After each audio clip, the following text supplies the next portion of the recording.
बिहार जतऽ गंगा, कोशी आ गंडक जकाँ नदी लोकक जीवनक आधार अछि, तेतै ई नदी सब साल लाखों लोकक लेल तबाहीक कारण बनि जाइत अछि।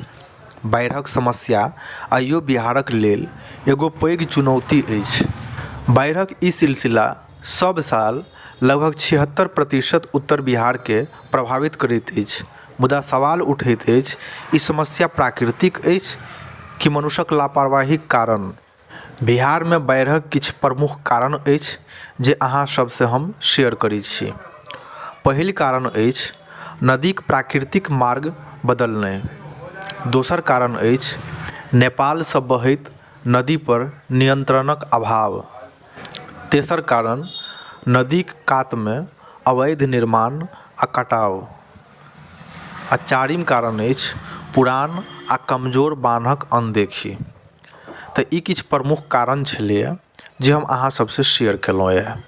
बाढ़िक प्रभाव जे छै नहि केवल जान मालक नुकसान करै छै, बल्कि बच्चाक शिक्षा, किसानक फसल, गरीबक रोजी रोटीके बर्बाद करैत अछि।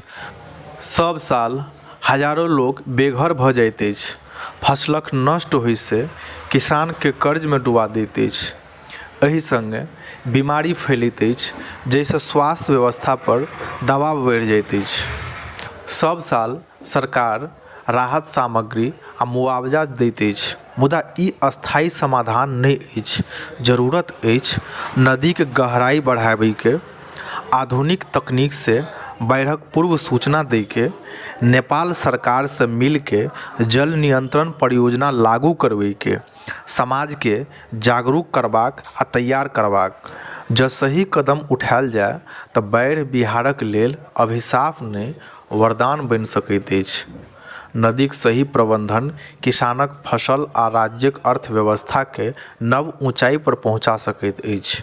बिहारमे बाढ़िक समस्या समाधान केवल सरकारक योजनासँ नहि, बल्कि समाजक हरेक व्यक्तिक योगदानसँ संभव अछि। आउ मिलके एहि समस्याके समाधान खोजी आ बिहारके नव दिशा दिस लऽ जाउ। समस्या पैघ अछि, मुदा समाधान हमरे हाथमे अछि। तऽ आइके वीडियोमे बस एतबी।